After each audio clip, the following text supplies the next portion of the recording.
السلام علیکم ورحمۃ اللہ وبرکاتہ۔ وعلیکم السلام ورحمۃ اللہ۔ عالم اسلام کے مسلمانوں کے لیے خوشخبری۔ باب العلم انواریہ ایجوکیشنل سوسائٹی کے تحت چلنے والا ادارہ جامعہ انواریہ کے زیر اہتمام قرآن مجید کی تفسیر کے علاوہ حدیث شریف و فقہ کی مشہور و معروف معتبر و مستند صحاح ستہ کو ملا کر جملہ 25 کتابوں کی ویڈیو ریکارڈنگ کا سلسلہ شروع ہو چکا ہے۔ اسی کی ایک سنہری کڑی جامع ترمذی شریف کا درس بھی ہے، جو الحمدللہ جاری و ساری ہے۔ بیات شیخ المشائخ حضرت سید محمد عبد القدیر الحسینی المعروف نورانی پاشا رحمۃ اللہ علیہ، بانی و فاؤنڈر جامعہ انواریہ و باب العلم انواریہ ایجوکیشنل سوسائٹی حیدرآباد۔ سب سے پہلے عربی متن پڑھا جائے گا حدیث شریف کا اور ترجمہ کیا جائے گا۔ تشریح بیان کرتے ہوئے مختصر سے مسائل پر بھی روشنی ڈالی جائے گی تاکہ احادیث شریفہ کا منشا و مقصد ظاہر ہو اور ہم احکام شریعت پر آسانی کے ساتھ عمل پیرا ہو سکیں۔ اللہ تعالیٰ سے دعا ہے کہ وہ ہم کو سننے اور سنانے سے زیادہ احکام شریعت پر عمل کرنے کی توفیق عطا فرمائے۔ آمین۔ تفسیر کے عنوان کا یہ تسلسل جاری ہے۔ آج کی نشست کا آغاز حدیث نمبر 3433 سے ہوتا ہے۔ سورہ حدید کی تفسیر سے ہم آج کی نشست شروع کریں گے۔ بسم اللہ الرحمن الرحیم۔ حدثنا عبد بن حمید وغیر واحد المعنى واحد قالوا حدثنا یونس بن محمد حدثنا شیبان بن عبد الرحمن عن قتادة قال حدث الحسن عن ابی ہریرہ قال بینما نبی اللہ صلی اللہ علیہ وسلم جالس واصحابہ اذ اتى علیہم سحاب فقال نبی اللہ صلی اللہ علیہ وسلم هل تدرون ما هذا قالوا الله ورسوله اعلم قال هذا العنان هذه زوايا الارض يسوقه الله الى قوم لا يشكرونه ولا تدعونه ثم قال هل تدرون ما فوقكم قالوا الله ورسوله اعلم قال فانها الرفيع سقف محفوظ وموج مكفوف ثم قال هل تدرون كم بينكم وبينها قالوا الله ورسوله اعلم قال بينكم وبينها مسيرة 500 سنة ثم قال هل تدرون ما فوق ذلك قالوا الله ورسوله اعلم قال فإن فوق ذلك السماءين ما بينهما مسيرة 500 عام حتى عد 7 سماوات ما بين كل سماءين ما بين السماء والأرض ثم قال هل تدرون ما فوق ذلك قالوا الله ورسوله اعلم قال فإن فوق ذلك العرش بينه وبين السماء بعد ما بين السماءين ثم قال هل تدرون ما الذي تحتكم قالوا الله ورسوله اعلم قال فإنها الأرض ثم قال هل تدرون ما الذي تحت ذلك قالوا الله ورسوله اعلم قال فإن تحتها أرضا أخرى بينهما مسيرة 500 سنة حتى عد ب7 أرضين بين كل أرضين مسيرة 500 سنة ثم قال والذي نفس محمد بيده لو أنكم وليتم بحبل إلى الأرض السفلى لهبط على الله ثم قرأ هو الأول والآخر والظاهر والباطن وهو بكل شيء عليم۔ هذا حديث غريب من هذا الوجه ويروى عن أيوب ويونس بن عبيد وعلي بن زيد قالوا لم يسمع الحسن من أبي هريرة فسر بعض أهل العلم هذا الحديث فقالوا إنما هبط على علم الله وقدرته وسلطانه وعلم الله وقدرته وعلم الله وقدرته وسلطانه في كل مكان وهو على العرش كما وصف في كتابه۔ حضرت ابو ہریرہ رضی اللہ عنہ سے روایت ہے، رسول اکرم صلی اللہ علیہ وسلم صحابہ کرام کے درمیان تشریف فرما تھے کہ آسمان پر ایک بادل چھا گیا۔ رسول اکرم صلی اللہ علیہ وسلم نے پوچھا جانتے ہو یہ کیا ہے؟ انہوں نے عرض کیا، یعنی صحابہ کرام نے عرض کیا اللہ اور اس کے رسول خوب جانتے ہیں۔ یہ صحابہ کا عقیدہ تھا، یہ صحابہ کا طریقہ تھا کہ جب بھی ان سے کوئی چیز پوچھی جاتی اور اس کا ان کو علم نہ ہوتا تو وہ یہ عرض کرتے کہ اللہ اور اس کے رسول خوب جانتے ہیں،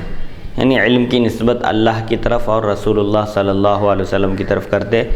اور عرض کرتے کہ اللہ اور اس کے رسول بہتر جانتے ہیں، خوب جانتے ہیں۔ یہ صحابہ کا عقیدہ ہے۔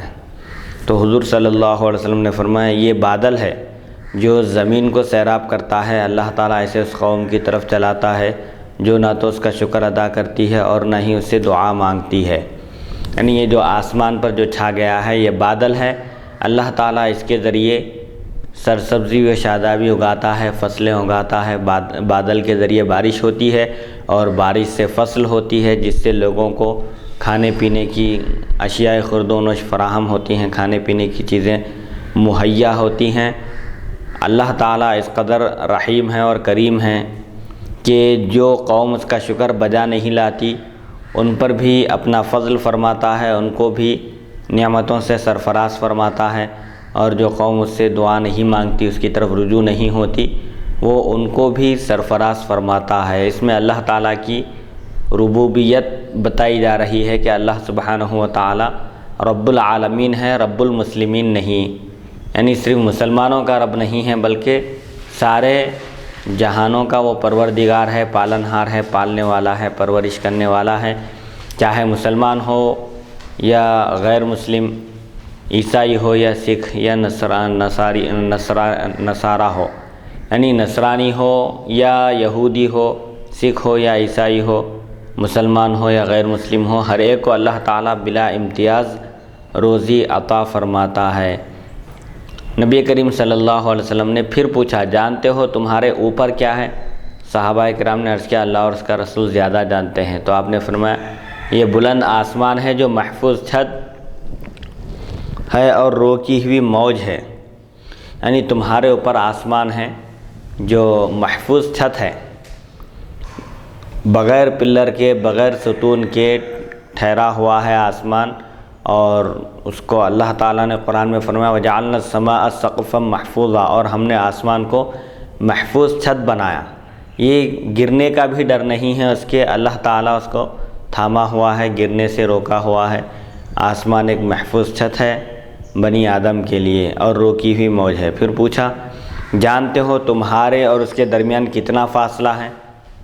آسمان اور زمین کے درمیان کتنا فاصلہ ہے؟ تو صحابہ کرام نے عرض کیا، اللہ اور اس کے رسول خوب جانتے ہیں۔ تو نبی کریم صلی اللہ علیہ وسلم نے فرمایا، تمہارے اور اس کے درمیان 500 برس کی مسافت ہے۔ آسمان اور زمین کے درمیان، پہلے آسمان اور زمین کے درمیان کی جو مسافت ہے وہ 500 سال کی مسافت ہے۔ 500 سال چلنے کے بعد وہاں تک انسان پہنچ سکتا ہے۔ پھر تمہیں معلوم ہے اس کے اوپر کیا ہے؟ پہلے آسمان کے اوپر کیا ہے جانتے ہو؟ تو صحابہ کرام نے عرض کیا، اللہ اور اس کے رسول خوب جانتے ہیں۔ تو آپ صلی اللہ علیہ وسلم نے فرمایا، اس کے اوپر 2 آسمان ہیں، دونوں کے درمیان 500 سال کی مسافت ہے، حتیٰ کہ آپ نے 7 آسمان شمار کیے، یعنی زمین اور آسمان کے درمیان کی جو مسافت ہے وہ 500 سال کی ہے۔ پھر پہلے آسمان کے اوپر جو آسمان ہے وہ دوسرا آسمان، پہلے آسمان اور دوسرے آسمان کے درمیان پھر 500 سال کی مسافت ہے۔ ایسی ہی مسافت، ایسا ہی فاصلہ ہر 2 آسمانوں کے درمیان ہے، یہاں تک کہ 7ویں آسمان تک آپ نے شمار فرمایا، اور فرمایا ہر 2 آسمانوں کے درمیان اتنا ہی فاصلہ ہے جتنا زمین سے پہلے آسمان تک ہے، یعنی 500 برس کا فاصلہ ہے۔ اس کے بعد نبی کریم صلی اللہ علیہ وسلم نے پوچھا، جانتے ہو اس کے اوپر کیا ہے؟ یعنی 7 آسمان کے اوپر کیا ہے؟ تو صحابہ کرام نے عرض کیا، اللہ اور اس کے رسول خوب جانتے ہیں۔ تو آپ صلی اللہ علیہ وسلم نے ارشاد فرمایا، اس سے اوپر عرش ہے، آسمان اور اس کے درمیان اتنا ہی فاصلہ ہے جتنا 2 آسمانوں کے درمیان ہے۔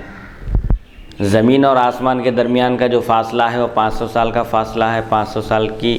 مسافت ہے۔ ایسے ہی پھر 7 آسمان کے درمیان کا فاصلہ بھی 500 سال کا ہے۔ پھر 7ویں آسمان کے اوپر عرش ہے، 7ویں آسمان اور عرش کے درمیان کا فاصلہ بھی 500 برس کی مسافت ہے۔ پھر پوچھا، جانتے ہو تمہارے نیچے کیا ہے؟ صحابہ کرام نے عرض کیا، یا رسول اللہ صلی اللہ علیہ وسلم، اللہ اور اس کے رسول خوب جانتے ہیں۔ آپ صلی اللہ علیہ وسلم نے فرمایا، تمہارے نیچے زمین ہے۔ پھر دریافت فرمایا، اس کے نیچے کیا ہے زمین کے؟ صحابہ کرام نے عرض کیا، اللہ اور اس کے رسول خوب جانتے ہیں۔ فرمایا، اس کے نیچے دوسری زمین ہے، 7 آسمان ہیں اور 7 زمین ہیں۔ پھر زمین کے نیچے جو زمین ہے، اوپر کی زمین اور اس کے بعد والی زمین کے درمیان پھر 500 سال کی مسافت کا فاصلہ ہے۔ آپ صلی اللہ علیہ وسلم نے فرمایا، اس کے نیچے دوسری زمین ہے، دونوں زمینوں کے درمیان 500 سال کی مسافت ہے۔ اسی طرح آپ نے 7 زمینوں کے درمیان 500 برس کی مسافت بیان فرمائی، یعنی جس طرح آسمان 7 ہیں، زمین بھی ساتھ ہیں۔ اللہ تعالیٰ قرآن پاک میں ارشاد فرماتا ہے اعوذ باللہ من الشیطان الرجیم اللہ الذی خلق سبع سماوات ومن الارض مثلہن، اللہ تعالیٰ نے 7 آسمان پیدا کیے اور زمین بھی اسی کے مثل بنائی، یعنی 7 آسمان ہیں اور 7 زمین ہیں، ہر 2 زمینوں کے درمیان کا فاصلہ 500 سال کی مسافت ہے۔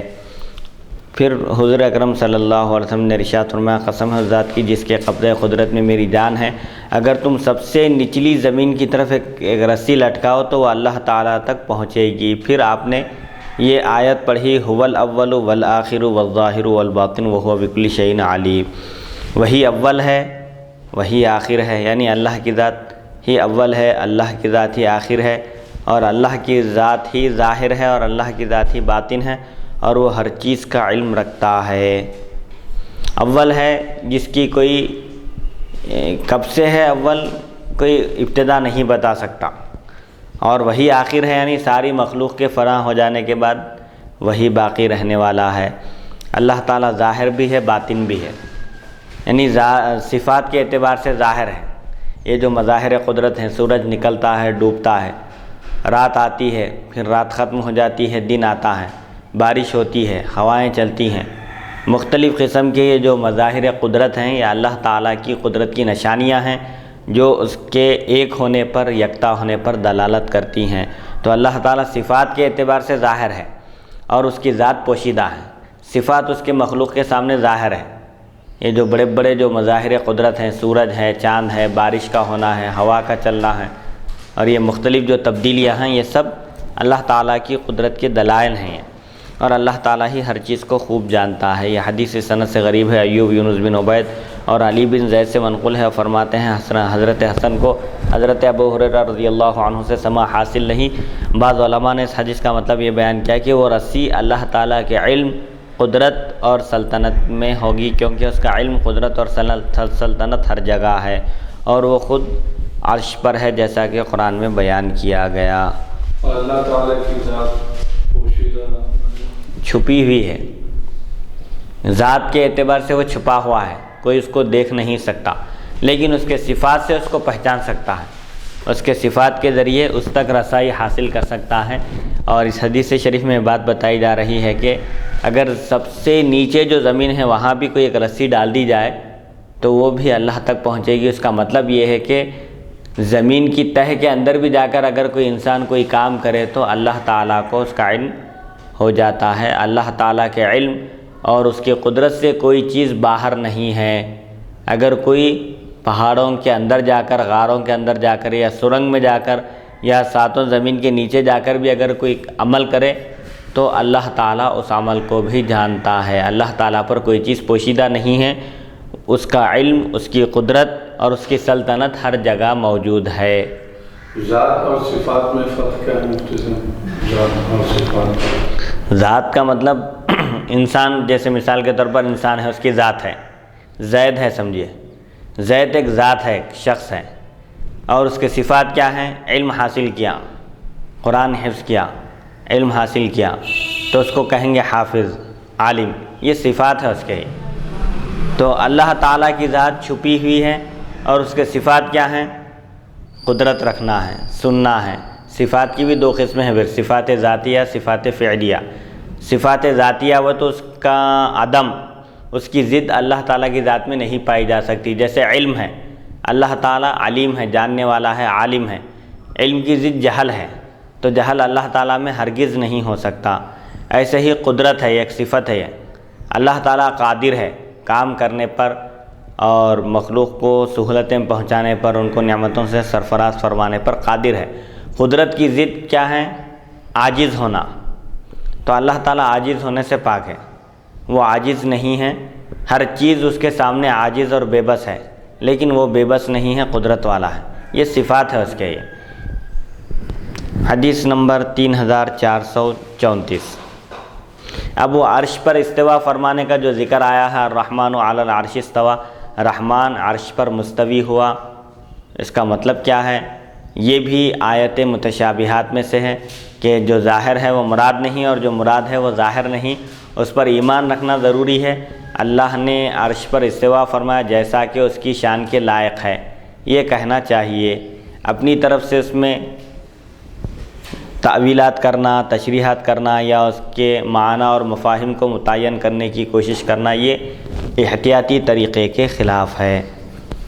حدیث نمبر 3434 سورۃ المجادلہ۔ حدثنا عبد بن حمید والحسن بن علی الحلوانی والمعنى واحد قال حدثنا یزید بن ہارون اخبرنا محمد بن اسحاق عن محمد بن عمرو بن عطاء عن سلیمان بن یسار عن ابی سلمۃ بن صخر الانصاری قال كنت رجلا قد اوتیت من جماع النساء ما لم يؤت غيري فلما دخل رمضان تظاهرت من امرأتي حتى ينسلخ رمضان فرقا من ان اصيب منها في ليلي فأتتابع في ذلك إلى أن يدركني النهار وأنا لا أقدر أن أنزع فبينما هي تخدمني ذات ليلة إذ تكشف لي منها شيء فوثبت عليها فلما أصبحت غدوت على قومي فأخبرتهم خبري فقلت انطلقوا معي إلى رسول الله صلى الله عليه وسلم فأخبره بأمري فقالوا لا والله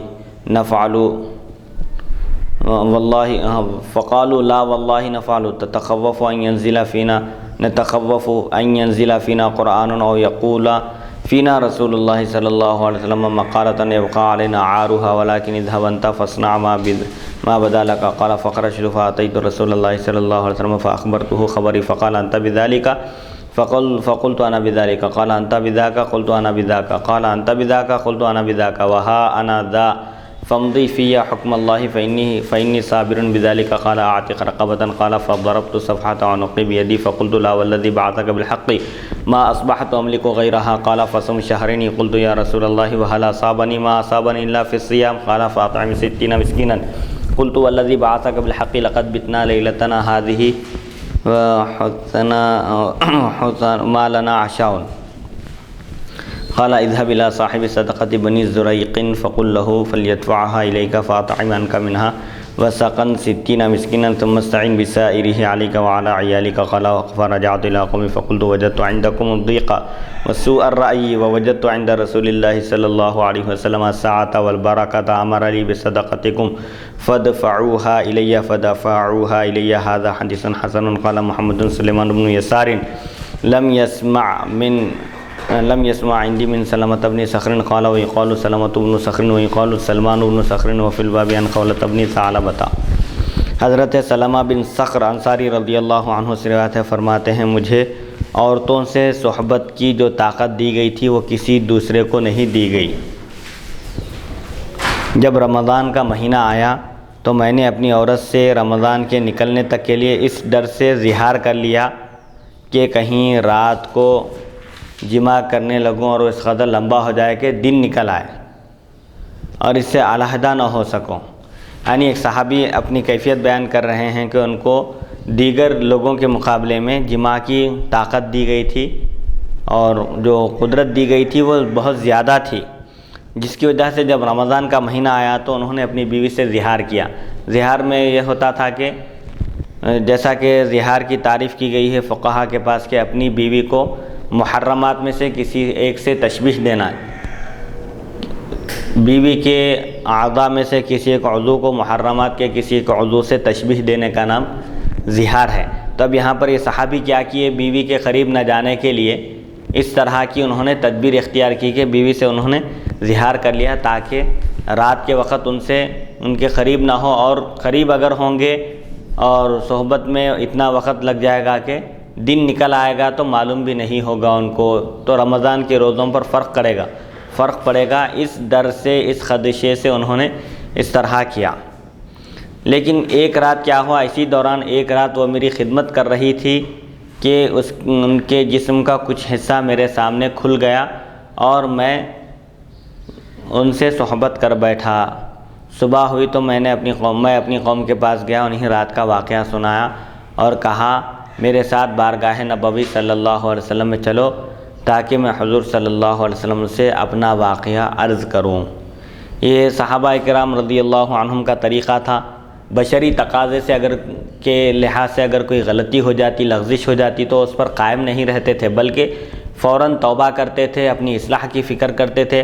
مسئلہ معلوم کرنے کی سعی کوشش کرتے تھے۔ چنانچہ صحابی کے ساتھ بھی جب یہ واقعہ پیش آیا تو انہوں نے اپنی قوم کے پاس جا کر کہا چلو میرے ساتھ ہم بارگاہ نبوی صلی اللہ علیہ وسلم میں چل کر یہ واقعہ بیان کرتے ہیں اور اس مسئلے کا حکم بھی معلوم کرتے ہیں۔ تو وہ کہنے لگے، آپ کی قوم کہنے لگی، خدا کی قسم ہم تو نہیں جائیں گے، کیونکہ ہمیں ڈر ہے کہ کہیں ہمارے بارے میں قرآن کی کوئی آیت نہ نازل ہو جائے،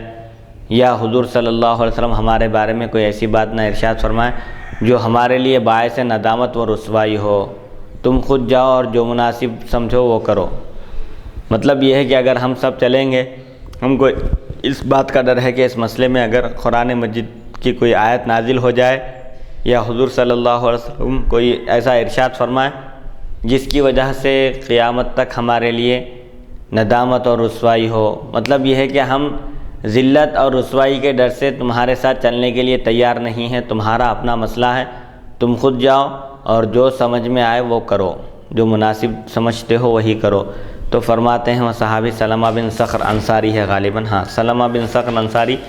فرماتے ہیں پھر میں نکلا، بارگاہ رسالت مآب صلی اللہ علیہ وسلم میں حاضر ہوا اور حضور صلی اللہ علیہ وسلم سے اپنا واقعہ عرض کیا۔ تو آپ نے فرمایا کیا یہ تمہارا واقعہ ہے؟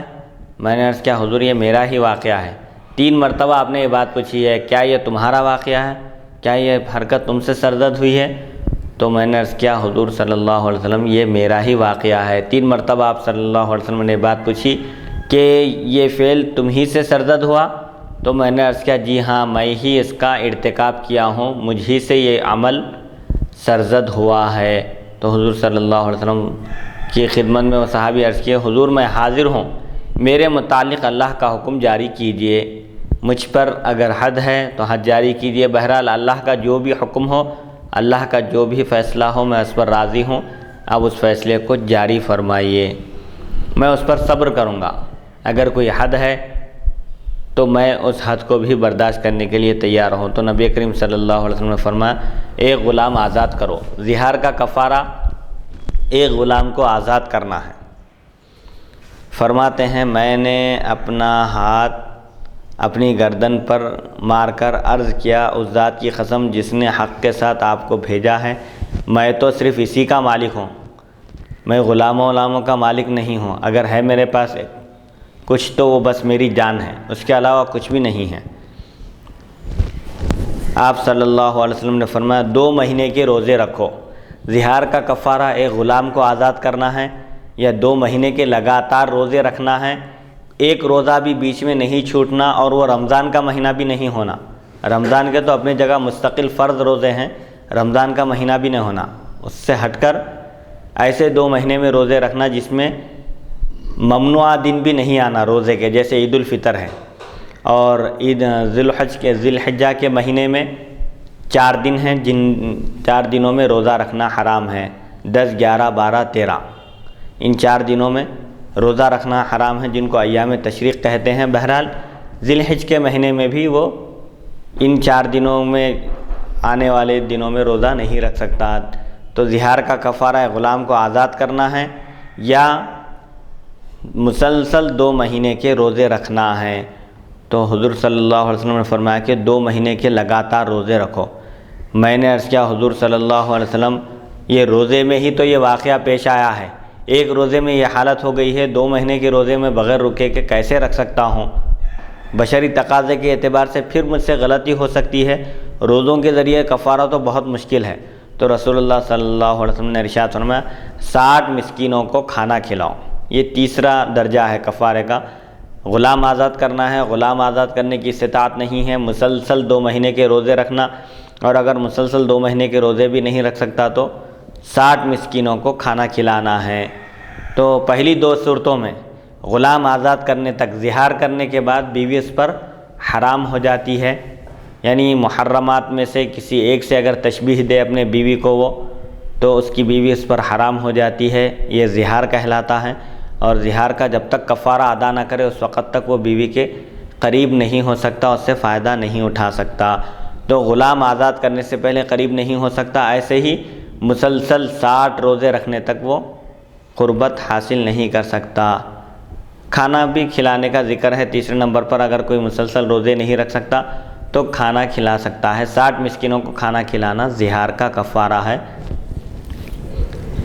تو حضور اکرم صلی اللہ علیہ وسلم نے فرمایا کہ 60 مسکینوں کو کھانا کھلاؤ۔ حضرت سلمہ بن صخر انصاری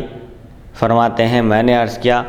اس ذات کی قسم جس نے آپ کو حق کے ساتھ بھیجا، ہم نے آج کی رات بھوک سے گزاری کہ ہمارے پاس شام کا کھانا بھی نہ تھا۔ میری خود یہ کیفیت ہے، میری خود یہ حالت ہے کہ گھر میں کھانے کے لیے کھانا تک نہیں ہے۔ کل رات ہم بھوکے بھی تھے، رات کا کھانا بھی نہیں تھا، تو میں خود جب بھوکا ہوں، محتاج ہوں، اپنے کھانے کا انتظام نہیں کر سکتا تو 60 مسکینوں کو کھانا کھلانے کا انتظام میں کیسے کر سکتا ہوں؟ حضرت صلی اللہ علیہ وسلم نے فرمایا قبیلہ بنی زریق کے صدقے کے عامل کے پاس جاؤ، یعنی جو صدقات اور خیرات اور زکوٰۃ وصول کرنے والے ہوتے تھے ان کو عامل کہا جاتا تھا۔ عامل کے پاس، صدقے کے وصول کرنے والوں کے پاس جاؤ اور ان سے کہو کہ وہ آپ کو غلہ دے، یعنی ان سے جا کر کہہ دو کہ زکوٰۃ کا، صدقات کا جو مال ہے وہ مال مجھے دے دو، پھر اس میں سے اپنی طرف سے 60 مسکینوں کو کھانا، 2 وقت کا کھانا کھلاؤ۔ اچھا، 60 مسکینوں کو کھانا کھلا دو، بقیہ غلے سے اپنے اور اپنے اہل و عیال کی مدد کرو۔ حضور صلی اللہ علیہ وسلم فرماتے ہیں فلاں عامل کے پاس جاؤ جو صدقات، زکوٰۃ اور خیرات وصول کرنے پر مأمور ہیں، ان کے پاس جا کر ان کے پاس سے غلہ لے لو، 60 مسکینوں کو کھانا کھلاؤ، اور اس کے بعد جو بچ جائے اس سے خود بھی کھا لو اور اپنے بیوی بچوں کو بھی کھلاؤ۔ حضرت سلمہ بن صخر انصاری فرماتے ہیں میں اپنی قوم کے پاس واپس آیا اور کہا میں نے تمہارے پاس تنگی، بدگمانی پائی، یعنی مجھ سے ایسا ہوا جب میں نے ذکر کیا تو تم لوگوں نے میری کوئی مدد نہیں کی، ساتھ میں چلنے کے لیے تیار نہیں ہوئے اور مجھے کوئی ہمت نہیں دلائی تم لوگوں نے، لیکن رسول اکرم صلی اللہ علیہ وسلم کے پاس مجھے وسعت، کشادگی اور برکت ملی، آپ کی خدمت میں حاضر ہوا تو میرا مسئلہ ہی حل ہو گیا۔ ایک تو وہ جو صحبت ہو گئی تھی رمضان کے مہینے میں وہ بھی حل نکل آیا، اور پھر کفارے کا بھی انتظام حضور صلی اللہ علیہ وسلم نے فرما دیا۔ یہ صحابہ کا عقیدہ ہے کہ حضور اکرم صلی اللہ علیہ وسلم کے پاس انہوں نے وسعت، گنجائش، کشادگی اور برکت پائی۔ حضور اکرم صلی اللہ علیہ وسلم کی خدمت اقدس میں حاضر ہونے سے ان کی پریشانی دور ہو گئی۔ اس لحاظ سے حضور صلی اللہ علیہ وسلم اللہ کی عطا سے مشکل کشا ہیں، بندوں کی مشکلوں کو دور فرمانے والے ہیں، بندوں کے مسائل حل فرمانے والے ہیں اور بندوں کے حاجت روا ہیں۔ یہ اللہ کی عطا سے ہیں۔ آپ کوئی بھی آپ کو مستقل حاجت روا نہیں مانتا، ایک جاہل ہی کیوں نہ ہو وہ کبھی بھی یہ نہیں کہتا کہ حضور صلی اللہ علیہ وسلم خود سے بندوں کی ضرورتوں کی تکمیل کرنے والے ہیں، بلکہ حضور صلی اللہ علیہ وسلم کے تعلق سے ایک عام مسلمان کا بھی یہی عقیدہ ہوتا ہے کہ حضور صلی اللہ علیہ وسلم اللہ کی عطا سے مخلوق کو سرفراز فرماتے ہیں۔ چنانچہ حضور صلی اللہ علیہ وسلم نے ارشاد فرمایا، بخاری شریف میں کئی جگہ یہ روایت ہے، انما انا قاسم واللہ یعطی۔ حضور صلی اللہ علیہ وسلم فرماتے ہیں میں تو صرف تقسیم کرنے والا ہوں، تقسیم کرنے والا ہوں اور اللہ عطا کرتا ہے۔ اس حدیث شریف میں اللہ کی عطا مطلق ہے تو حضور صلی اللہ علیہ وسلم کی تقسیم بھی مطلق ہے۔ اللہ جو عطا فرماتا ہے آپ کو، آپ وہ تقسیم فرماتے ہیں، چاہے علم کی دولت ہو، دنیاوی دولت ہو یا اخروی دولت ہو، ظاہری دولت ہو یا باطنی دولت ہو، روحانی دولت ہو یا مادی دولت ہو۔ بہرحال وہ صحابی یہ عقیدہ دے رہے ہیں کہ حضور صلی اللہ علیہ وسلم کی بارگاہ اقدس میں حاضر ہونے پر کشادگی، وسعت، فراخ دلی اور برکت ہی برکت حاصل ہوتی ہے۔ حضور صلی اللہ علیہ وسلم نے مجھے تمہارا صدقہ وصول کرنے کا حکم فرمایا۔ آپ نے فرمایا کہ قبیلے بنی زریق کے پاس جاؤ اور ان کے پاس سے صدقہ لے کر وہ 60 مسکینوں کو کھلاؤ اور خود بھی کھاؤ اور اپنے بچوں کو بھی کھلاؤ۔ چنانچہ انہوں نے اپنا صدقہ حضرت سلمہ بن صخر انصاری کو دیا۔ ان کے پاس جو صدقات اور خیرات کا جو مال تھا انہوں نے حضور اکرم صلی اللہ علیہ وسلم کے حکم کے مطابق حضرت سلمہ بن صخر انصاری رضی اللہ عنہ کو دیا۔ تو یہ حضور اکرم صلی اللہ علیہ وسلم کا اس میں اختیار بھی معلوم ہوتا ہے کہ کفارہ، جو شخص کفارہ ادا کر رہا ہے وہ خود وہ مال نہیں کھا سکتا، لیکن یہاں حضور اکرم صلی اللہ علیہ وسلم اپنے اختیار سے صحابی رسول صلی اللہ علیہ وسلم کو یہ اختیار دے رہے ہیں کہ صدقات اور زکوٰۃ کا مال لو، 60 مسکینوں کو کھانا کھلا کر اپنا کفارہ ادا کرو اور خود بھی کھاؤ اس میں سے اور اپنے بیوی بچوں کو بھی کھلاؤ۔ ایسا ہی اس قسم کا ایک واقعہ غالباً روزوں کے بیان میں بھی گزر چکا ہے کہ ایک صحابی سے دن میں ان کی بیوی سے صحبت ہو گئی تھی، ان کی روزہ ٹوٹ گیا تھا، تو حضور صلی اللہ علیہ وسلم کی خدمت میں حاضر ہوئے تو حضور صلی اللہ علیہ وسلم نے ان کو کفارہ ادا کرنے کا حکم دیا۔ تو انہوں نے عرض کیا کہ میں خود محتاج ہوں، میں کفارہ ادا نہیں کر سکتا، تو حضور صلی اللہ علیہ وسلم کے پاس ایک ٹوکرے میں کھجور تھے، یا اس وقت ایک جگہ سے کھجور آئے تو حضور صلی اللہ علیہ وسلم نے فرمایا کہ یہ کھجور لے جا کر صدقہ کر دو۔ تو وہ صحابی عرض کرنے لگے کیا مجھ سے زیادہ فقیر اور محتاج کو دوں؟ تو حضور صلی اللہ علیہ وسلم نے فرمایا ہاں۔ تو انہوں نے عرض کیا کہ مجھ سے زیادہ فقیر اور محتاج مدینہ منورہ میں کوئی بھی نہیں ہے۔ تو حضور فرمایا جاؤ تم خود بھی کھاؤ اور اپنے بیوی بچوں کو کھلاؤ، تمہارا کفارہ بھی ادا ہو جائے گا۔ تو یہ حضور صلی اللہ علیہ وسلم کا اختیار ہے خاص، جو آپ صلی اللہ علیہ وسلم نے ان کو اجازت مرحمت فرمائی کفارے کا مال کھانے کی اور استعمال کرنے کی، کہ اس سے ان کا کفارہ بھی ہو گیا اور ان کی ضرورت بھی پوری ہو گئی۔ بہرحال یہ مختلف احادیث شریفہ ہیں جن سے ثابت ہوتا ہے کہ حضور صلی اللہ علیہ وسلم بندوں کی ضرورتوں کی تکمیل فرمانے والے ہیں اللہ کے حکم سے اور اس کی اجازت سے۔ اللہ کی عطا سے آپ قاضی الحاجات ہیں، بندوں کے حاجتوں کی تکمیل فرمانے والے ہیں۔ چنانچہ صحابہ اپنا ہر ایک مسئلہ لے کر حضور صلی اللہ علیہ وسلم کی بارگاہ اقدس میں رجوع ہوتے تھے۔ تو اس سے یہ معلوم ہوتا ہے، حالانکہ اس وقت مکے میں رہنے والے صحابہ ان کے لیے کعبہ قریب تھا، لیکن کبھی وہ کعبے میں جا کر دعا نہیں کیے، کبھی وہ ملتزم کے پاس نہیں گئے، لیکن جب بھی کوئی مسئلہ پیش ہوتا تو وہ حضور صلی اللہ علیہ وسلم کی خدمت میں اقدس میں حاضر ہوتے اور آپ سے اپنے مسئلے کا حل طلب کرتے تھے۔ اور حضور صلی اللہ علیہ وسلم ان سے یہ نہیں فرماتے کہ کعبے کے پاس جاؤ وہاں جا کر دعا کرو، یا کعبے کے پاس جا کر طواف کرو کعبے کا اور پھر اللہ کی بارگاہ میں گڑ گڑا کر دعا کرو، اپنے گناہوں کی معافی چاہو۔ آپ کبھی صحابہ سے یہ نہیں فرمایا، بلکہ جب بھی کوئی صحابی رجوع ہوتے آپ ان کی ضرورت کی تکمیل فرماتے اور ان کے مسئلے کا حل فرما دیتے۔ چنانچہ اللہ تعالیٰ بھی قرآن پاک میں ارشاد فرماتا ہے وَلَوْ أَنَّهُمْ إِذْ ظَلَمُوا أَنفُسَهُمْ جَاءُوكَ۔ اللہ تعالیٰ نے خود بندوں کو یہ ہدایت فرمائی ہے کہ اگر وہ اپنے آپ پر ظلم کریں، اپنے نفس پر زیادتی کریں، ان سے کوئی گناہ ہو جائے تو محبوب کی بارگاہ میں حاضر ہوں، حضور صلی اللہ علیہ وسلم کے پاس حاضر ہوں۔ فرمایا اللہ تعالیٰ کعبے کے پاس آئیں یا ملتزم کے پاس آئیں، مقام ابراہیم کے پاس آئیں یا صفا اور مروہ کے پاس جائیں، یہ نہیں فرمایا، حالانکہ وہ بھی شعائر اللہ ہیں، اللہ کے دین کی عظیم نشانیاں ہیں، لیکن اللہ تعالیٰ نے یہ فرمایا کہ جاؤ کا حضور صلی اللہ علیہ وسلم کی خدمت میں حاضر ہوں اور حضور ان کے لیے استغفار کریں، وہ اپنے گناہوں کی مغفرت طلب کریں، پھر حضور اکرم صلی اللہ علیہ وسلم بھی ان کے لیے استغفار کریں، اللہ کی بارگاہ میں دعا کریں، مغفرت طلب کریں، تو ضرور وہ اللہ تعالیٰ کو خوب توبہ قبول کرنے والا اور انتہائی مہربان پائیں گے۔ بہرحال احادیث شریفہ سے بھی یہی عقیدہ دیا جا رہا ہے کہ حضور اکرم صلی اللہ علیہ وسلم کو اللہ تعالیٰ نے اختیارات عطا فرمائے، آپ کو اللہ تعالیٰ نے اپنے فضل و کرم سے ہر چیز کا اختیار عطا فرمایا اور ہر مسئلے کا حل آپ کے پاس موجود ہے۔ حدیث نمبر 3435۔ اچھا، یہ جو واقعہ ہے اور ایک اس سلسلے میں ایک روایت یہ بھی آئی ہے کہ اس طرح کا واقعہ حضرت اوس بن صامت رضی اللہ عنہ کا بھی ہے، یعنی اوس بن صامت خولہ بنت ثعلبہ، سورہ مجادلہ میں جو آیتیں نازل ہوئی ہے قد سمع اللہ قول التی تجادلک فی زوجہا، ایک صحابیہ رضی اللہ عنہا سے ان کے شوہر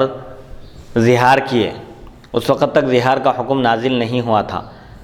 تو وہ صحابیہ حضور صلی اللہ علیہ وسلم کی خدمت میں حاضر ہو کر مسئلہ دریافت کی اور عرض کیا کہ دور جاہلیت میں زہار کا مطلب طلاق ہے۔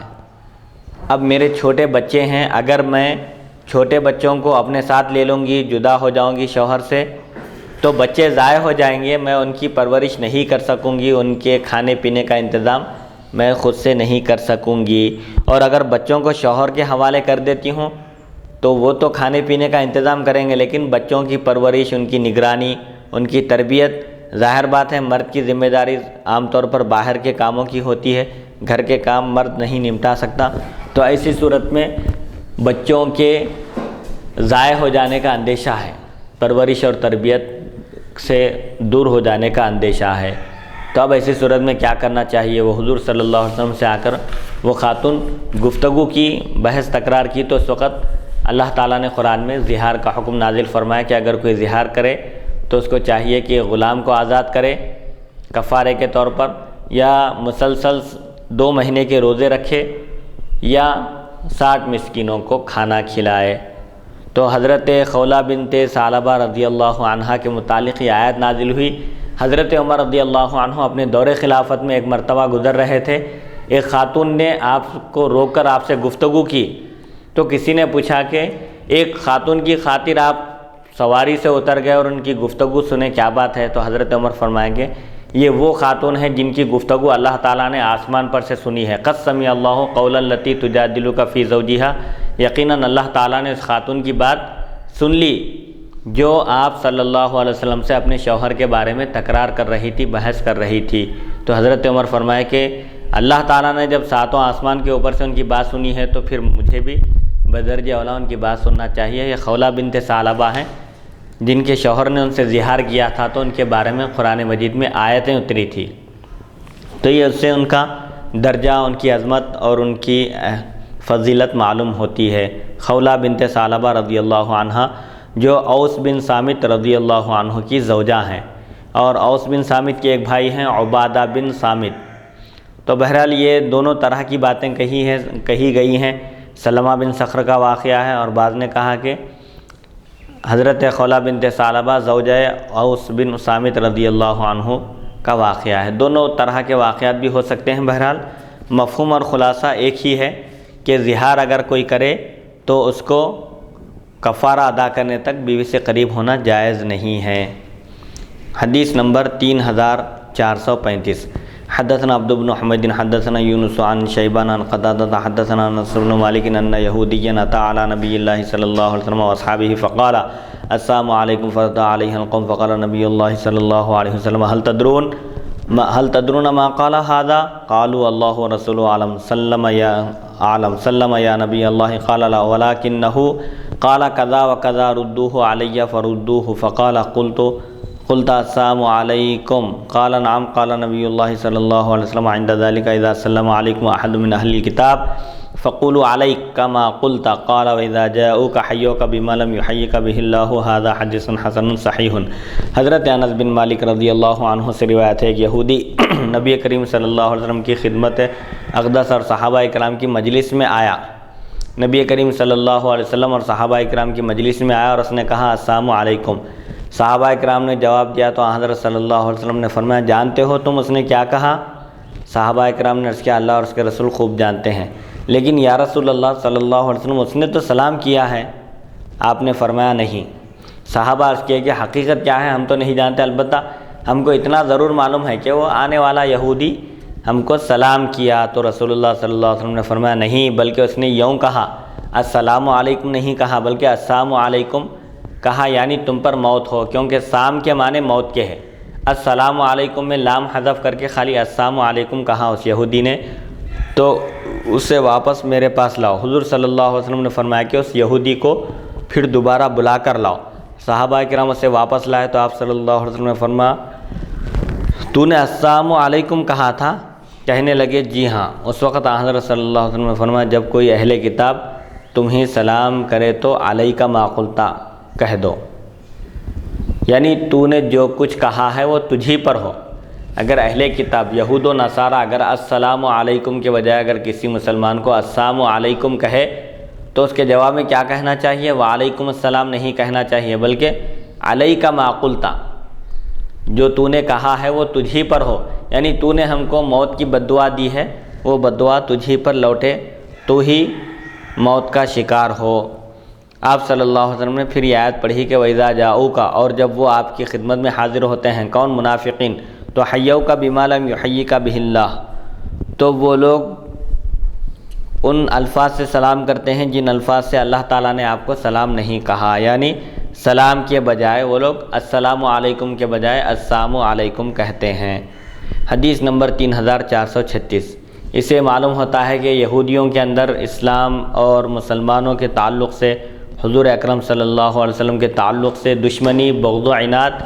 روز اول ہی سے ہے، وہ کبھی بھی مسلمانوں کو ترقی کرتے ہوئے دیکھنا نہیں چاہتے۔ حدیث نمبر 3436 حدثنا سفیان بن وکیع حدثنا یحیی بن آدم حدثنا عبد اللہ الاشجعی عن سفیان الثوری عن عثمان بن المغیرۃ الثقفی عن سالم بن ابی الجعد عن علی بن علقمۃ الانماری عن علی بن ابی طالب قال لما نزلت یا ایھا الذین آمنوا اذا ناجیتم الرسول فقدموا بین یدی نجواکم صدقہ قال لي النبي صلى الله عليه وسلم ما ترى دينارا قلت لا يطيقونه قال فنصف دينار قلت لا يطيقونه قال فكم قلت شعيرة قال إنك لزهيد قال فنزلت أشفقتم أن تقدموا بين يدي نجواكم صدقات الآية قال فبي خفف الله عن هذه الأمة هذا حديث حسن غريب من هذا الوجه ومعنى قوله شعيرة يعني وزن شعيرة من ذهب۔ حضرت علی ابن ابی طالب کرم اللہ وجہہ سے روایت ہے، جب یہ آیت یا ایھا الذین آمنوا اذا ناجیتم الرسول، اے ایمان والو جب تم رسول اللہ صلی اللہ علیہ وسلم سے سرگوشی کرو، گفتگو کرو، تو سرگوشی کرنے سے پہلے صدقہ دیا کرو۔ رسول اللہ صلی اللہ علیہ وسلم سے گفتگو کرنے سے پہلے اللہ کی راہ میں خیر خیرات کر کے آپ صلی اللہ علیہ وسلم سے گفتگو کا شرف حاصل کرو۔ تو رسول اللہ صلی اللہ علیہ وسلم نے مجھ سے فرمایا تمہارے خیال میں 1 دینار ٹھیک ہے؟ میں نے عرض کیا یا رسول اللہ صلی اللہ علیہ وسلم لوگ اس کی طاقت نہیں رکھیں گے، 1 دینار پیش کر کے گفتگو کرنا، بات کرنا، 1 دینار کی بھی طاقت نہیں ہے، مشکل ہے۔ تو حضور صلی اللہ علیہ وسلم نے فرمایا نصف دینار۔ میں نے عرض کیا یہ بھی نہیں دے سکیں گے لوگ؟ حضرت علی فرماتے ہیں حضور صلی اللہ علیہ وسلم نے فرمایا پھر کتنا ہو؟ تو میں نے عرض کیا جو کہ 1 دانے کے برابر۔ تو نبی کریم صلی اللہ علیہ وسلم نے فرمایا تب تو تم بہت تنگ دست ہو۔ حضرت علی فرماتے ہیں اس پر یہ آیت نازل ہوئی اشفقتم ان تقدموا بین یدی نجواکم صدقات، کیا تم اس بات سے ڈر گئے کہ اپنی غرض پیش کرنے سے پہلے، اپنا معروضہ حضور صلی اللہ علیہ وسلم کی خدمت میں پیش کرنے سے پہلے کچھ صدقات دو؟ تو اللہ تعالیٰ نے یہاں پر اللہ تعالیٰ نے میرے سبب امت پر آسانی فرما دی۔ یہ حدیث حسن غریب ہے، ہم اسے صرف اسی سند سے پہچانتے ہیں، جو کہ 1 دانے سے اس کے برابر سونا مراد ہے۔ حضور صلی اللہ علیہ وسلم کی شان اور آپ کا مرتبہ اس قدر بلند و بالا ہے کہ اللہ تعالیٰ نے ابتدا میں امت کو یہ حکم دیا تھا کہ حضور صلی اللہ علیہ وسلم سے گفتگو کرنا چاہتے ہو، بات کرنا چاہتے ہو تو پہلے اللہ کی راہ میں صدقہ اور خیرات کرو، پھر حضور صلی اللہ علیہ وسلم سے گفتگو کرنے کا شرف حاصل کرو۔ اس آیت پر صرف حضرت سیدنا علی بن ابی طالب رضی اللہ عنہ نے عمل کیا تھا، اس کے بعد وہ حکم منسوخ ہو گیا۔ حضرت علی رضی اللہ عنہ نے، جیسا کہ تفاسیر میں آیا ہے، آپ کے پاس 1 دینار تھا، 1 دینار ایک سونے کا سکہ تھا، آپ نے 1 دینار کے بدلے 10 درہم، 10 چاندی کے سکے حاصل کیے اور حضور اکرم صلی اللہ علیہ وسلم کی خدمت اقدس میں حاضر ہونے سے پہلے آپ نے 10 درہم خیرات کر کے 10 سوالات پوچھے حضور اکرم صلی اللہ علیہ وسلم سے آپ نے۔ اس کے بعد پھر یہ آیت، یہ حکم منسوخ ہو گیا۔ اللہ تعالیٰ نے حضرت علی رضی اللہ عنہ کے طفیل اس امت پر تخفیف فرما دی اور اس امت کو اس بات کی اجازت دے دی گئی کہ وہ صدقہ اور خیرات کیے بغیر بھی حضور اکرم صلی اللہ علیہ وسلم سے سوالات کر سکتی ہے، مسائل پوچھ سکتی ہے اور اپنے مسائل میں رجوع ہو سکتی ہے۔ یہ حضرت سیدنا علی بن ابی طالب رضی اللہ عنہ کے من جملہ فضائل میں سے ایک فضیلت یہ بھی ہے کہ اس آیت پر صرف آپ نے عمل کیا اور پھر آپ کے عمل کرنے کے بعد فوراً اس کا حکم منسوخ ہو گیا، اس خصوصیت میں کوئی آپ کے شریک نہیں ہے۔ تو اسے ایک بات یہ بھی معلوم ہوتی ہے اس حدیث شریف سے کہ اللہ تعالیٰ اپنے نیک متقی پرہیزگار بندوں کے طفیل حضور صلی اللہ علیہ وسلم کی امت کے لیے سہولتیں اور آسانیاں فراہم فرماتا ہے۔ چنانچہ حضرت علی رضی اللہ عنہ فرماتے ہیں کہ اللہ تعالیٰ نے میری وجہ سے اس امت پر آسانی فرما دی۔ اگر یہ حکم جاری رہتا تو ہر ایک شخص جو حضور صلی اللہ علیہ وسلم سے سوال کرنا چاہتا یا کچھ پوچھنا چاہتا تو اس کے لیے صدقہ اور خیرات لازم ہو جاتا، تو بہت سارے لوگ حضور صلی اللہ علیہ وسلم سے گفتگو کرنے اور آپ سے مسائل پوچھنے کے شرف سے محروم رہ جاتے۔ حدیث نمبر 3437 حدثنا قتيبة حدثنا ليث عن نافع عن ابن عمر قال حرق رسول الله صلى الله عليه وسلم نخل بني النضير وقطع وهي البويرة فأنزل الله ما قطعتم من لينة أو تركتموها قائمة على أصولها فبإذن اللہ ولیخزی الفاسقین ھذا حدیث حسن صحیح۔ حضرت ابن عمر رضی اللہ عنہما سے روایت رسول اکرم صلی اللہ علیہ وسلم نے مقام بویرہ میں بنو نضیر کے کھجوروں کے درخت جلا دیے اور کاٹ ڈالے۔ اس پر اللہ تعالیٰ نے آیت نازل فرمائی، جو کچھ درخت تم نے کاٹے یا ان کو ان کی جڑوں پر قائم رکھ کر چھوڑ دیا، یہ سب اللہ تعالیٰ کی اجازت سے تھا اور اس لیے تھا تاکہ اللہ تعالیٰ فاسقوں کو ذلیل و رسوا کرے، حد سے آگے بڑھنے والوں کو ذلت سے دوچار کرے۔ بہرحال سورہ حشر میں ایک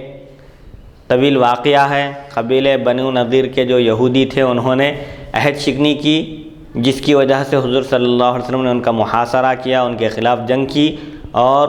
حکمتاً مصلحتاً ان کے کھجوروں کے درخت جلا دیے اور کاٹ ڈالے۔ تو بعد میں بعض مسلمانوں کے دل میں خیال آیا کہ کھجوروں کے درخت کو نہیں جلانا چاہیے تھا یا نہیں کاٹنا چاہیے تھا، تو اللہ تعالیٰ نے فرمایا کہ جو کچھ بھی تم نے کیا ہے یہ اللہ کے حکم اور اس کی مرضی اور اس کی اجازت سے کیا ہے۔ جو درخت کاٹ ڈالے یا جن درختوں کو تم نے ان کی جڑوں کے ساتھ چھوڑ دیا، یہ سب کے سب اللہ کے حکم اور اس کی اجازت سے ہوا ہے، لہٰذا اس میں غمزدہ ہونے یا افسوس کرنے کی ضرورت نہیں ہے۔ اور یہ مقصد یہ تھا کہ اللہ تعالیٰ فاسق اور فاجر شخص کو رسوا کر دے۔ تو قبیلہ بنی نضیر کے یہودیوں نے عہد شکنی کی تھی، انہوں نے جو عہد کیا تھا اس کو توڑ دیا، غداری کی تھی، اسی لیے ان کا یہ انجام ہوا۔ اسی لیے جنگوں کے موقع پر اگر امیر بادشاہ وقت مناسب سمجھتا ہے، اس میں مصلحت سمجھتا ہے کہ درختوں کو جلا دیا جائے یا توڑ پھوڑ کی جائے یا کسی طرح کا دشمن کو نقصان پہنچایا جائے، تو حکمت اور مصلحت کے لحاظ سے یہ چیز درست ہے۔ حدیث نمبر 3438، حدثنا الحسن بن محمد الزعفرانی حدثنا عفان وحدثنا حفص بن غیاث حدثنا حبیب بن ابی عمرة عن سعید بن جبیر عن ابن عباس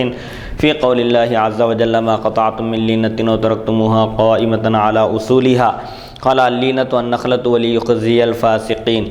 قال استنزلوهم من حصونهم قال وامروا بقطع النخل فحك في صدورهم فقال المسلمون قد قطعنا بعضا وتركنا بعضا فلنسألن رسول اللہ صلی اللہ علیہ وسلم هل لنا فيما قطعنا من اجر وهل علينا فيما تركنا من وزر فانزل الله ما قطعتم من لینة وتركتموها قائمة على اصولها لا هذا حدیث حسن غریب ورأى بعضهم هذا الحديث عن حفص بن غیاث عن حبیب بن ابی عمرة عن سعید بن جبیر مرسلا ولم يذكر فيه عن ابن عباس حدثنا بذلك عبد الله بن عبد الرحمن عن هارون بن معاویة عن حفص بن غیاث عن حبیب بن ابی عمرة عن سعید بن جبیر عن النبي صلی اللہ علیہ وسلم قال ابو عیسیٰ سمع منی محمد بن اسماعیل هذا الحدیث۔ حضرت ابن عباس رضی اللہ عنہما سے اس ارشاد باری تعالیٰ ما قطعتم من لینة کے بارے میں روایت ہے، ما قطعتم من لینة، جو کچھ کھجور کے درخت تم نے کاٹ دیے یا جن کو ان کی جڑوں پر باقی رکھا، وہ اللہ کے حکم اور اس کی اجازت سے تھا، اور تاکہ اللہ تعالیٰ حد سے آگے بڑھنے والوں کو، فسق و فجور کرنے والوں کو ذلیل و رسوا کر دے۔ اس آیت کے بارے میں روایت ہے حضرت ابن عباس رضی اللہ عنہما سے کہ لینا سے مراد کھجور کے درخت ہیں، اور فاسقین کی ذلت سے مراد یہ ہے کہ انہیں اپنے قلعوں سے اترنے کے لیے کہا گیا۔ وہ اپنے قلعوں میں محصور تھے، محفوظ مقامات میں وہ پناہ لیے ہوئے تھے، ان کو ان کے قلعوں سے باہر نکالا گیا، اور صحابہ کرام کو ان کے درخت کاٹنے کا حکم دیا گیا، تو ان کے دلوں میں کچھ کھٹکا ہوا، دلوں میں کچھ ایسا محسوس ہوا، تو مسلمانوں نے کہا کہ ہم نے بعض کو کاٹ دیا اور بعض کو چھوڑ دیا، یعنی پورے درخت نہیں کاٹے تھے، بعض درخت کاٹے تھے اور بعض درختوں کو چھوڑ دیا۔ تو اب دل میں کھٹک ہونے لگی کہ ہم نے جو درخت کاٹ دیے ہیں ان پر ہم کو اجر ملے گا،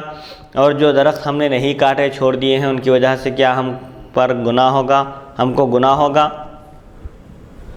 ہم اس کے متعلق ضرور بضرور رسول اللہ صلی اللہ علیہ وسلم سے پوچھیں گے کہ کیا جو کچھ ہم نے کاٹا اس پر اجر ملے گا اور جو کچھ ہم نے چھوڑ دیا اس پر ہم کو عذاب ہوگا۔ اس پر اللہ تعالیٰ نے یہ آیت نازل فرمائی کہ ما قطعتم من لینة، جو کچھ کھجور کے درخت تم نے کاٹے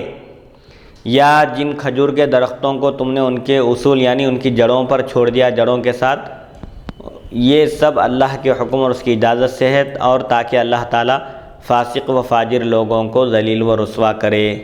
یہ حدیث حسن غریب ہے۔ بعض لوگوں نے یہ حدیث بواسطہ حفص بن غیاث اور حبیب بن ابی عمرہ حضرت سعید بن جبیر رضی اللہ عنہ سے مرسل روایت کی۔ حضرت ابن عباس رضی اللہ عنہما کا واسطہ مذکور نہیں۔ عبداللہ بن عبد الرحمن نے بواسطہ ہارون بن معاویہ، حفص بن غیاث، حبیب بن ابی عمرہ اور سعید بن جبیر نبی کریم صلی اللہ علیہ وسلم سے مرسلاً یہ حدیث روایت کرتے ہوئے ہم سے بیان کی۔ امام ترمذی فرماتے ہیں، امام بخاری نے یہ حدیث مجھ سے سنی ہے۔ بہرحال جو قبیلہ یا جو قوم عہد شکنی کرتی ہے ان کو حاکم وقت جو مناسب سمجھے وہ سزا دے سکتا ہے اور ان کے ساتھ سلوک کر سکتا ہے۔ حدیث نمبر 3440 سورۃ الممتحنہ۔ حدثنا ابن ابی عمر حدثنا سفیان عن عمرو بن دینار عن الحسن بن محمد هو ابن حنفیۃ عن عبید اللہ بن ابی رافع قال سمعت علی بن ابی طالب یقول بعثنا رسول اللہ صلی اللہ علیہ وسلم انا والزبیر والمقداد بن الاسود فقال انطلقوا حتى تأتوا روضة خاخ فإن بها ضعینة معها کتاب فخذوه منها فأتونی به فخرجنا تتعادى بنا خیلنا حتى أتينا الروضة فإذا نحن بالضعینة فقلنا اخرج الكتاب فقالت ما معي من كتاب قلنا لتخرجن الكتاب او لتلقين الثياب قال فاخرجته من عقاصها قال فاتينا به رسول الله صلى الله عليه وسلم فاذا هو من حاطب بن ابي بلتعه الى اناس من المشركين بمكه يخبرهم ببعض امر النبي صلى الله عليه وسلم فقال ما هذا يا حاطب قال لا تعجل علي يا رسول الله اني كنت امرا ملصقا في قريش ولم اكن من انفسها وكان من معك من المهاجرين لهم قرابات يحمون بها أهليهم وأموالهم بمكة فأحببت إذ فاتني ذلك من نسب فيهم أن أتخذ فيهم يدا يحمون بها قرابتي وما فعلت ذلك كفرا وارتدادا عن ديني ولا رضا بالكفر فقال النبي صلى الله عليه وسلم صدق فقال عمر بن الخطاب دعني يا رسول الله أضرب عنق هذا المنافق فقال النبي صلى الله عليه وسلم إنه قد شهد بدرا فما يدريك لعل الله اطلع على أهل بدر فقال اعملوا ما شئتم فقد غفرت لكم قال وفيه أنزلت هذه السورة يا أيها الذين آمنوا لا تتخذوا عدوي وعدوكم أولياء تلقون إليهم بالمودة السورة قال عمر قد رأيت ابن أبي رافع كان كاتبا لعلي هذا حديث حسن صحيح وفيه عن عمرو بن وجابر بن عبد الله وروى غير واحد عن سفيان بن عيينة هذا الحديث نحو هذا وذكروا هذا الحرف فقالوا لا تخرجن الكتاب أو لا تلقين الثياب وهذا حديث قد روي أيضا عن أبي عبد الرزاق السلمي عن علي بن أبي طالب نحو هذا الحديث وذكر بعضهم فيه لا تخرجن الكتاب أو لا تجردنك أو لنجردنك۔ حضرت علی رضی اللہ عنہ سے روایت ہے نبی کریم صلی اللہ علیہ وسلم نے مجھے حضرت زبیر اور حضرت مقداد بن اسود رضی اللہ عنہما کو یہ ارشاد فرما کر بھیجا کہ روضہ خاک میں پہنچو، وہاں ایک عورت ہے اور اس کے پاس ایک خط ہے۔ یہ بھی علم غیب کی دلیل ہے کہ حضور صلی اللہ علیہ وسلم نے حضرت علی، مقداد بن اسود اور زبیر رضی اللہ عنہم کو یہ کہہ کر بھیجا کہ روضہ خاک ایک مقام کا نام ہے، وہاں پہنچو، وہاں تم کو ایک مسافر عورت ملے گی اور اس کے پاس ایک خط ہے، وہ خط حاصل کر کے لے کے آؤ، وہ اسے لے کر میرے پاس لاؤ، یعنی اس عورت کے پاس سے وہ خط حاصل کر لو اور میرے پاس لے کر آؤ۔ ہم روانہ ہوئے، گھوڑے ہمیں خوب تیز لے جا رہے تھے، یعنی تیز سرپٹ دوڑتے ہوئے روضہ خاک تک پہنچے۔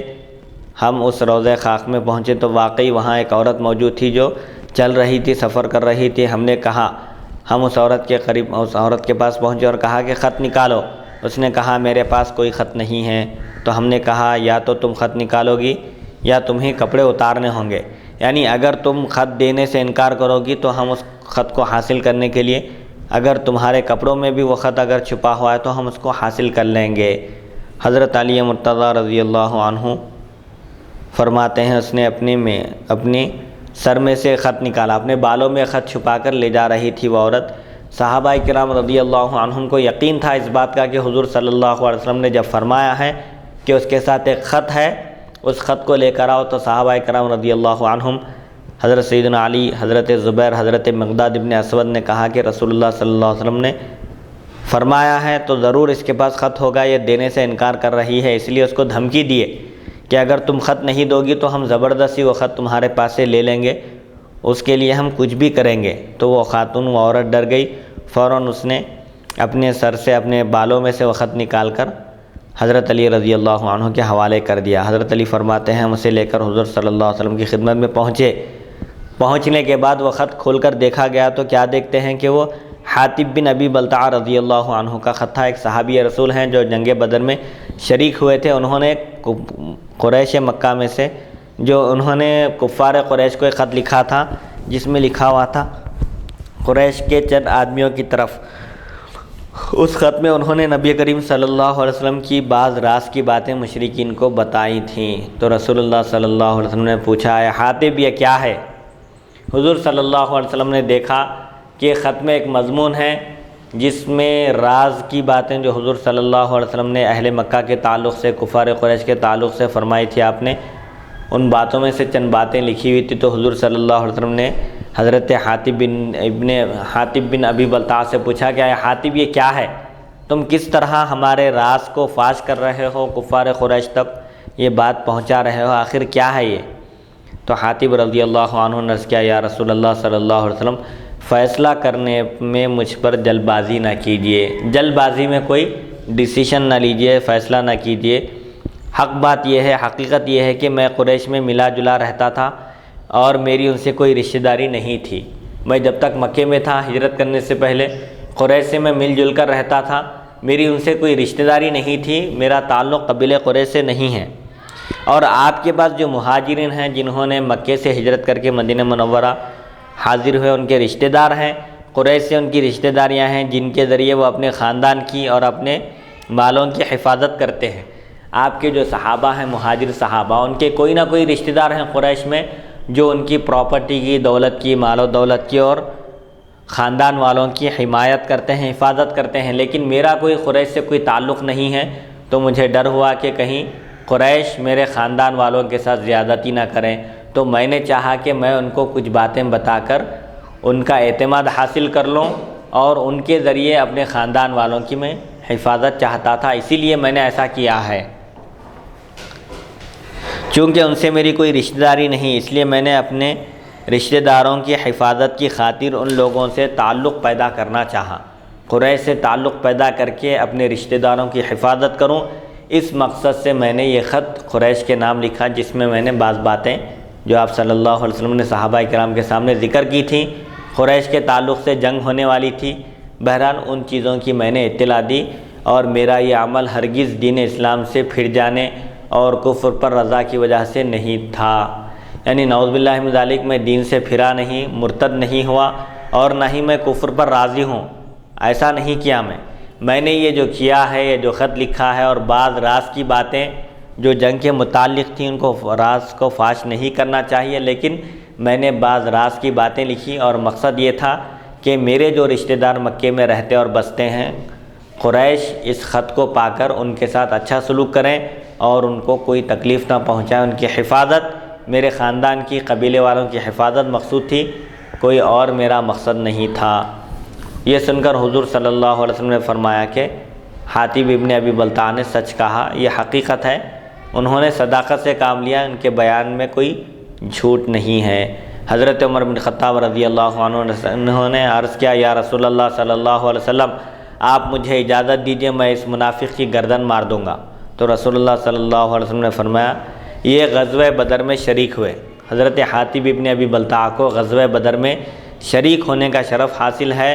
اور تمہیں کیا معلوم کہ اللہ تعالیٰ نے اہل بدر کے ایمان پر، اور تمہیں کیا معلوم اللہ تعالیٰ اہل بدر کے ایمان پر مطلع ہے، اسی لیے تو اس نے فرمایا جو چاہے عمل کرو، میں نے تمہاری بخشش کر دی۔ حضرت عمر سے فرماتے ہیں کہ منافق مت کہو ان کو، تم کو کیا معلوم ہے، اللہ تعالیٰ نے ان کے ایمان پر مطلع ہونے کے بعد ہی تو ان کو اللہ تعالیٰ نے یہ مغفرت کی بشارت دی ہے۔ اللہ تعالیٰ جانتا ہے کہ جنگ بدر میں شریک ہونے والے صحابہ سب کے سب مومن ہیں، ایمان پر ثابت قدم ہیں، ان کے دلوں میں نفاق نہیں ہے، اسی لیے تو اللہ تعالیٰ نے اتنی بڑی خوشخبری ان کو سنائی کہ تم جو چاہے عمل کرو، میں نے تمہاری بخشش کر دی۔ خدا نہ خواستہ اگر ان سے کوئی گناہ ہو جاتا، کوئی گناہ کر بیٹھتے، تب بھی ان کی مغفرت ہو جاتی تھی، کیونکہ یہ اللہ کی ضمانت ہے، اللہ کی طرف سے ان کو گارنٹی دی گئی ہے اور ان کو یہ اجازت دی گئی ہے کہ جو چاہے عمل کرو، کیونکہ تم مغفور لہم ہو، تمہاری بخشش کر دی گئی ہے، مغفرت کر دی گئی ہے، اگر تم سے کوئی گناہ بھی ہو جائے تو تمہارے ایمان میں کچھ فرق نہیں پڑتا۔ تو اللہ تعالیٰ جب ان کے احوال پر مطلع ہے، اسی لیے تو فرمایا کہ تم جو چاہے عمل کرو، تمہاری بخشش ہو گئی، لہذا ان کو منافق مت سمجھو اور ان کی گردن مارنے کی جو اجازت طلب کر رہے ہو اس سے باز آ جاؤ۔ اس کے بعد حضرت علی رضی اللہ عنہ فرماتے ہیں کہ انہی کے متعلق یہ آیت اتاری گئی کہ اے ایمان والو، تم میرے اور اپنے دشمن کو دوست نہ سمجھو، دوست نہ بناؤ، کہ تم ان کے ساتھ ہمدردی کا معاملہ، محبت کا معاملہ کرو۔ مطلب یہ ہے کہ جو اللہ کا دشمن ہے اس کو اپنا دوست ہرگز مت سمجھو، اور دین اسلام کی اور رسول اللہ صلی اللہ علیہ وسلم کی باتیں ان تک نہ پہنچاؤ۔ بہرحال یہ سورہ حضرت حاتب ابن ابی بلتع رضی اللہ عنہ کے بارے میں نازل ہوا، جو جلیل القدر صحابی ہیں، جنگ بدر میں شریک ہونے کا اعزاز آپ کو حاصل ہے۔ عمر کہتے ہیں میں نے ابو رافع کو دیکھا، وہ حضرت علی رضی اللہ عنہ کے کاتب تھے۔ یہ حدیث حسن صحیح ہے۔ اس بارے میں حضرت عمر اور جابر بن عبداللہ رضی اللہ عنہم سے بھی روایات منقول ہیں۔ کئی افراد نے سفیان بن عیینہ سے اس کے ہم معنی حدیث روایت کی۔ اس میں یہ الفاظ مذکور ہیں، یا تو کتاب نکالو یا کپڑے اتارو۔ مختلف الفاظ آئے ہیں مختلف احادیث شریفہ میں کہ صحابہ جب روضہ خاک ایک مقام پر پہنچے جہاں پر ایک عورت تنہا سفر کر رہی تھی، تو حضرت علی، حضرت مقداد ابن اسود، حضرت زبیر، یہ تینوں حضرات وہاں تشریف لے گئے تھے۔ انہوں نے اس خاتون سے کہا کہ فوراً خط ہمارے حوالے کر دو، تو اس نے انکار کیا اور کہا کہ میرے پاس کوئی خط نہیں ہے۔ تو صحابہ نے فرمایا تم بخوشی برضا و رغبت خط دے دو، ورنہ ہم زبردستی کر کے لیں گے۔ دھمکی دیے، یا تو کپڑے یا تو خط دے دو۔ یہ رسول اللہ صلی اللہ علیہ وسلم کا ارشاد مبارک حرف بحرف سچا ہے اور حق ہے۔ تمہارے پاس ضرور وہ خط موجود ہے، اگر اس کے لیے تمہارے کپڑے اتارنے کی ضرورت بھی پڑے تو ہم ضرور اس خط کو حاصل کر کے رہیں گے۔ دھمکی دیے، ڈرا دیے تاکہ وہ فوراً خط حوالے کر دے۔ تو بہرحال احادیث شریفہ میں مختلف الفاظ آئے ہیں، اور ایک حدیث میں یہ الفاظ ہے کہ تم خط نکالو ورنہ ہم تمہیں برہنہ کر دیں گے، یعنی اس خط کو حاصل کرنے کے لیے تمہارے کپڑوں میں بھی اگر خط تلاش کرنا پڑے تو ہم اس کو بھی تلاش کریں گے۔ خط کو بہرحال ہم تلاش کر لیں گے، کیونکہ رسول اللہ صلی اللہ علیہ وسلم نے جب فرمایا ہے کہ تمہارے ساتھ ایک خط ہے تو ضرور تمہارے ساتھ ایک خط ہے۔ حضور صلی اللہ علیہ وسلم کا فرمان کبھی جھوٹا نہیں ہو سکتا۔ تو اس سے حضور اکرم صلی اللہ علیہ وسلم کے علم غیب کی بھی دلیل ملتی ہے۔ سبحان اللہ، سبحان اللہ۔ حدیث نمبر 3441، حدثنا عبد بن حمید حدثنا عبد الرحمن عن معمر عن الزہری عن عروۃ عن عائشہ رضی اللہ عنہا قالت ما كان رسول اللہ صلی اللہ علیہ وسلم يمتحن الا بالآیۃ التي قال اللہ اذا جاءك المؤمنات يبايعنك على آیہ قال معمر فاخبرني ابن طاووس عن ابيه قال ما مست يد رسول الله صلی اللہ علیہ وسلم يد امرأة الا امرأة يملكها هذا حدیث حسن صحیح۔ حضرت عائشہ صدیقہ رضی اللہ عنہا سے روایت ہے نبی کریم صلی اللہ علیہ وسلم صرف اس آیت سے امتحان لیا کرتے تھے۔ اذا جاءک المؤمنات، جب مومن عورتیں آپ کے پاس آئیں تو آپ ان کا امتحان لیجئے۔ اللہ تعالیٰ ارشاد فرماتا ہے کہ ان کا امتحان لیجئے کہ وہ مومن ہیں یا نہیں، اللہ کی وحدانیت کا اقرار کرتی ہیں یا نہیں۔ معمر کہتے ہیں ابن طاووس نے مجھے اپنے والد سے خبر دی، انہوں نے فرمایا کہ نبی کریم صلی اللہ علیہ وسلم نے اپنے ہاتھ سے باندی کے سوا کسی کے ہاتھ کو کبھی نہیں چھوا۔ رسول اللہ صلی اللہ علیہ وسلم بھی خواتین سے بیعت لیتے تھے، لیکن کبھی بھی رسول اللہ صلی اللہ علیہ وسلم کا دست اقدس نامحرم عورت کے ہاتھ سے نہیں چھوا۔ غیر محرم یعنی جو آپ کی ملکیت میں تھے انہی کو آپ نے چھوا ہے، یعنی ازواج مطہرات اور جو باندی ہیں۔ البتہ ان کے علاوہ کبھی آپ کا دست مبارک کسی عورت کے دست سے ہاتھ سے مس نہیں ہوا۔ یہ ایک طریقہ بتایا جا رہا ہے بیعت لینے کا کہ رسول اللہ صلی اللہ علیہ وسلم جو فتنے سے محفوظ ہیں، یقیناً معصوم ہیں، آپ کے دل میں کبھی خیال بھی نہیں آ سکتا، اس کے باوجود آپ نے یہ احتیاط برتی کہ آپ بیعت لیتے وقت بھی کبھی کسی غیر محرم عورت کے ہاتھ کو اپنے دست مبارک میں آپ نے نہیں لیا، صرف زبانی بیعت فرمائی۔ رسول اللہ صلی اللہ علیہ وسلم کبھی کسی عورت کے ہاتھ کو نہیں چھوئے۔ یہ اس میں تعلیم دی جا رہی ہے امت کے مشائخ اور علماء کے لیے، سب کے لیے جو بیعت کا سلسلہ جاری رکھتے ہیں کہ کبھی کسی عورت کے ہاتھ کو پکڑ کر بیعت لینا نہیں ہے، چھونا بھی نہیں ہے، کیونکہ رسول اللہ صلی اللہ علیہ وسلم نے بیعت لینے کا جو طریقہ اختیار کیا تھا وہ زبانی تھا۔ عورتوں سے زبانی بیعت لی جاتی تھی ایمان پر ثابت قدم رہنے کی اور عبادتیں ادا کرنے کی۔ حدیث نمبر 3442، حدثنا عبد بن حمید حدثنا ابو نعیم حدثنا یزید بن عبداللہ شیبانی قال سمعت شہر بن حوشب قال حدثتنا ام سلمۃ الانصاریہ قالت امرأة من النسوة ما هذا المعروف الذي لا ينبغي لنا ان نعصيك فيه قال لا قال لا تنحنا قلت یا رسول اللہ ان بنی فلان قد اسعدونی علی عمی ولا بد لی من قضائهم فابى علی فعاتبته مرارا فاذن فی قضائهن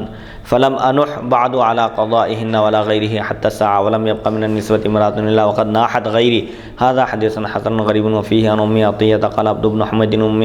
سلمة الانصاریہ هي اسماء قال عبد بن حمید ام سلمة الانصاریہ هي اسماء بنت یزید بن السکن.